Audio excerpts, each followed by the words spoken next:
আসসালামু আলাইকুম। ওয়ালাইকুম আসসালাম। আচ্ছা, লতিরাজ কচু বাড়ির এক চাষের উপযুক্ত সময় কোনটা? আপনারা সঠিক সময় আসছেন, মানে এই সময়টাই হচ্ছে মানে মেন উপযুক্ত সময়। এখনই উপযুক্ত সময়? হ্যাঁ, এখনই মেন উপযুক্ত সময়। সামনে রমজান আসতেছে, তাহলে আপনারা রমজান মাসে লতির দামটা বেশি পাবেন। রমজান মাসে লতির দামটা বেশি থাকে, হ্যাঁ। তো এই জন্য এখন লাগাইলে আপনার কত মাস পরে লতি পাবে এটা? আপনার হচ্ছে সর্বনিম্ন 30 থেকে 35 দিনের মধ্যে লতি চলে আসবে এবং 40-45 দিনের মধ্যে আপনারা প্রথম চালান কাটতে পারবেন।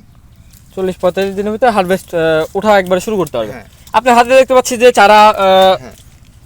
অত্যন্ত মানসম্মত এবং কোয়ালিটি সম্পূর্ণ চারা। চারাগুলো ছোট হলেও অনেক মানসম্মত, আর প্রতিটা চারা গাছে লতি আছে দেখতে প্রতিটা পাচ্ছেন। চারা গাছে অলরেডি 2-3টা করে লতি কিন্তু আমরা দর্শক দেখতে পাচ্ছি, ফলো করলে দেখতে পাচ্ছি এগুলো সব কিন্তু চারা গাছের লতি।